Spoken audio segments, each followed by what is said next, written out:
नमस्कार सर। आइए हम जानते हैं नरेश सर से सत्यवादी राजा हरिश्चंद्र की कहानी, नरेश सर की जुबानी। देखिए, राजा हरिश्चंद्र हॉस्पिटल के इस समय जो है सुविधाएं लगभग समाप्त होने को आ रही हैं और इसको हम हॉस्पिटल ना कह करके एक बड़ी डिस्पेंसरी कह सकते हैं, एक बड़ा डिस्पेंसरा भी कह सकते हैं व्यंग्यात्मक रूप से अगर कहा जाए।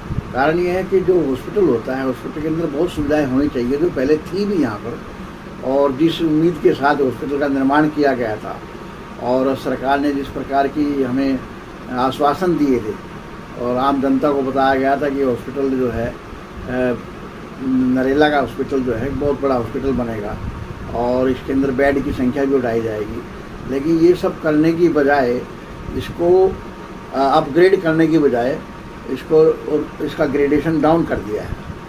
तो जैसे मान लीजिए पहले ऑपरेशन थिएटर वगैरह के अंदर काफ़ी ऑपरेशन होते थे, चाहे पेट का हो, चाहे आप हड्डी टूट जाए, कुछ और हो जाए, तो वो तमाम सब थे इसके अंदर। और इसके अलावा जो सबसे बड़ा था डिलीवरी वाला जो मामला है, डिलीवरी जो बच्चों का बच्चा का जो मामला होता है, वो सबसे महत्वपूर्ण था, क्योंकि जहाँ गरीब महिलाओं की संख्या बहुत ज़्यादा है। पूरा इंडस्ट्री एरिया आने से जो यहाँ पर जो पुनर्वास कॉलोनियाँ हैं उसके अंदर हज़ारों हजार यहाँ पर रहने वाले जो नागरिक हैं, गरीब लोग हैं, वो इंडस्ट्री में काम करते हैं।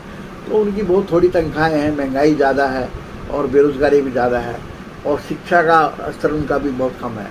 तो सबसे ज़्यादा उनकी आवश्यकताओं को पूर्ति करने वाला ये हॉस्पिटल था।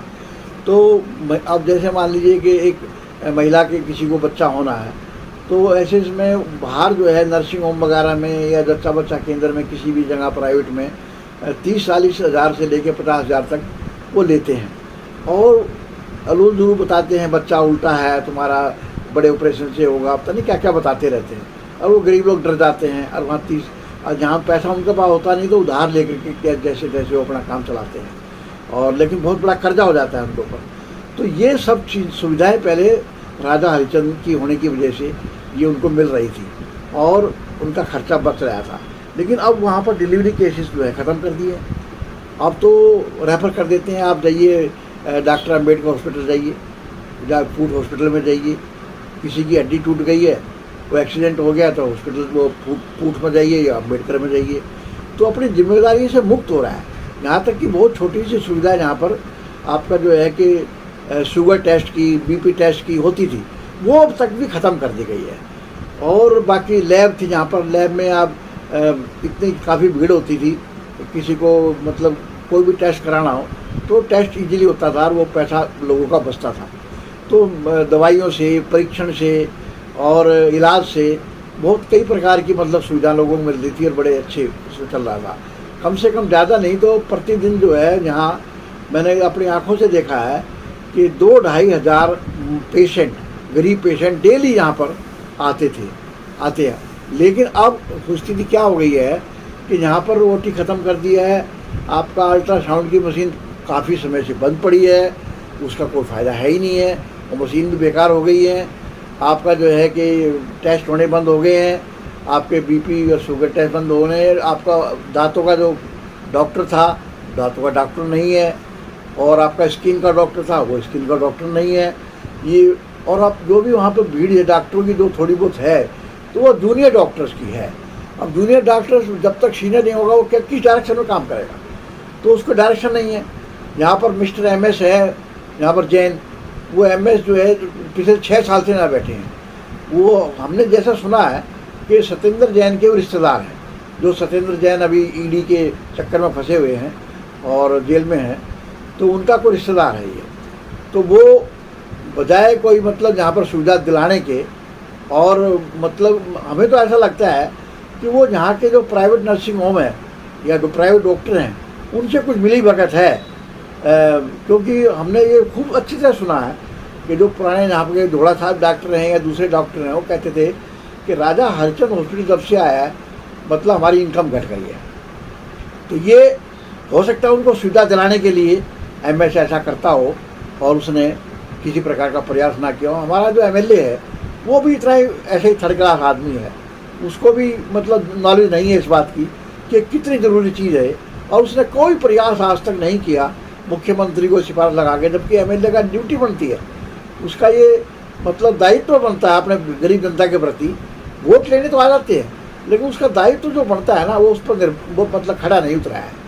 उसका ड्यूटी बनती थी कि वो यहाँ की सुविधाओं को देखता कि यहाँ पर सुविधाएं क्या हैं क्या नहीं है। यहाँ तो हो क्या रहा है, जैसे मान लीजिए सिक्योरिटी गार्ड्स हैं या और ठेके में जो मजदूर सफाई कर्मचारी रखे हुए हैं, एमएस और ठेकेदार ये दोनों मिलकर के उनका लूटते हैं।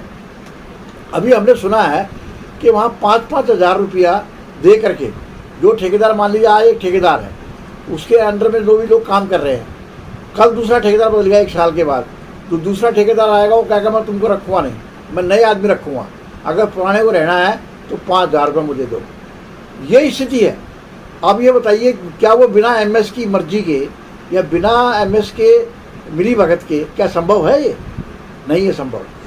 तो ये एक प्रकार का धंधा बना रखा है, गरीब लोगों को लूटने का धंधा बना रखा है। अब गरीब लोग जो हैं वो तो पहले ही मरे पड़े हैं, पहले ही परेशान हैं। ये सबसे बड़ी एक तो सबसे पहले क्या है कि जहाँ का जो एमएस है मिस्टर जैन, सबसे पहले उसका यहाँ से ट्रांसफ़र होना चाहिए तुरंत। इसी के लिए हमारा अभियान है यहाँ पर तमाम सुविधाएं दोबारा से लागू हों, इसको अपग्रेड किया जाए, यहाँ एक ट्रॉमा सेंटर हो, यहाँ मोर्चरी सिस्टम लागू हो। बाबू जगजीवन राम के अंदर पोस्टमार्टम कराने के लिए जाना पड़ता है पुलिस को, लोगों को परेशान होते हैं, जबकि यहाँ हॉस्पिटल है बहुत ईजीली हो सकता है, लेकिन नहीं, ऑपरेट करने के बजाय मतलब यहाँ उसको और डाउन कर दिया। तो हम केजरीवाल से जाके डिमांड करेंगे, पहले तो यहाँ धरना देंगे सांकेतिक रूप से। हमने यहाँ पर नोटिस सबको दे दिया है, चेयरमैन को, एमएलए को दे दिया है, एमएस को दे दिया है, मुख्यमंत्री को दे दिया है, और आपके जो है कि एलजी को दे दिया है, और स्वास्थ्य मंत्री को दे दिया, मनीष सिसोदिया को दे दिया है।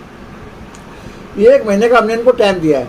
उसके अंदर अगर इनका कोई रिजल्ट नहीं आता है, कोई मतलब अच्छा रिस्पॉन्स नहीं आता है, तो हम लोग जो है 1 महीने के बाद यहाँ पर बहुत बड़ा धरना देंगे। कम से कम 500 से 1,000 आदमी यहाँ पर आएंगे। जो हमारी जिस तरह की जो मीटिंगें चल रही हैं, हर कॉलोनी में मीटिंग चल रही है, पुनर्वास कॉलोनी में मीटिंग चल रही है, लोग बड़े उत्साह से आने को तैयार है, हमारे अभियान में आने को तैयार है। अस्पताल बचाओ जो अभियान हमने चला रखा है, उसके अंदर काफ़ी वॉलंटियर जुड़ने जा रहे हैं, बहुत लोग जुड़ने जा रहे हैं। खासतौर से महिलाओं का बड़ा उत्साह देखने को मिल रहा है। वो कहते हैं वास्तव में आप लोगों ने बहुत अच्छी ये समस्या को उठाया है। तो ये अभियान हमारा चलेगा। अगर धरना देने के बाद भी अगर असर नहीं पड़ता है, तो हम मुख्यमंत्री के कार्यालय पर सचिवालय जा करके वहाँ पर धरना देंगे, चाहे 1 दिन लगे, 2 दिन लगे, 3 दिन लगे, 1 हफ्ता लगे, वहाँ पर जाके बैठेंगे। ये हमारा निश्चय है। वॉलंटियर बनने के लिए जो प्रक्रिया है वो भी आप साथ में जनता को बता दें तो बेहतर होगा। वॉलंटियर्स बनने के लिए जहाँ भी हम जाते हैं, मीटिंग करने जाते हैं, तो वहाँ के जो जागरूक लड़के या लड़कियाँ हैं, कोई भी वहाँ का नागरिक है, जागरूक नागरिक, पढ़ा लिखा हो चाहे अनपढ़ हो, इस बात से भी नहीं फर्क पड़ता। जागरूकता के लिए कोई पढ़ा लिखा होना जरूरी नहीं है। वो अगर ये बात मानता है कि वास्तव में आपका अभियान अच्छा है, तो वो हमें अपना नाम दे, अपना एड्रेस दे और अपना टेलीफोन नंबर, मोबाइल नंबर जो भी है वो दे, ताकि उनसे कॉन्टैक्ट रहें, और हम उसको एक कार्ड इशू करेंगे।